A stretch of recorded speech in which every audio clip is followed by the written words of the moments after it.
You ask Tiger to solve. This deals with linear equations with one unknown.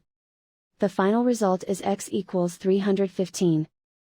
Let's solve it step by step. Swap sides. Isolate the x. Multiply both sides by 360.